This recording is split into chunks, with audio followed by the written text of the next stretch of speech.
আমার ছোটবেলার বান্ধবী আখি আমিন মুন্নি, ওকে নিয়ে আমার একটা মজার ঘটনা আছে, সেটাই আজকে শেয়ার করছি। আমরা পড়তাম শাহজামাল কিন্ডারগার্টেন। আমার বাড়ি থেকে খুব বেশি দূরে নয়, কিন্তু মুন্নির বাড়ি একটু দূরে ছিল, তাই ও স্কুল ভ্যানে যাতায়াত করতো আর আমি পায়ে হেঁটেই যেতাম। তো কোনো একদিন স্কুলে গিয়েছি, তখন শুনি মুন্নির বার্থডে। তো ওকে উইশ করলাম।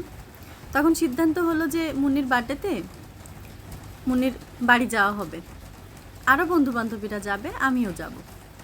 তো আমি তো বাড়ি বলে আসিনি, তো ভেবেছি যে ঠিক আছে স্কুল ভ্যানে উঠে নেব, এরপর যাওয়ার পথে বাড়ি বলে তারপর যাব। কিন্তু স্কুল ভ্যানে প্রথম ওঠায় গল্পে এতটা ব্যস্ত ছিলাম যে কখন যে বাড়ির রাস্তা পেরিয়ে গেছি বুঝতেই পারিনি। তো সোজা গিয়ে নামলাম মুন্নির বাড়ি। মুন্নিদের পুকুর একটা ছিল, আমার মনে আছে। সেই পুকুরে গোসল করলাম, মজা করলাম, বন্ধুবান্ধবীরা আরও ছিল, সবাই গল্প করছি।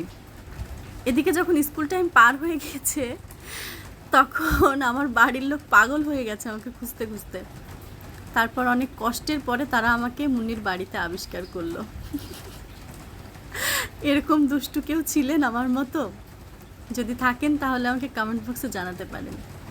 এই ঘটনাটা মুন্নিও মনে রেখেছে, আমার কোনো একটা ভিডিওর নিচেও কমেন্ট করেছে এই গল্পটা, যে আমার মনে আছে কিনা।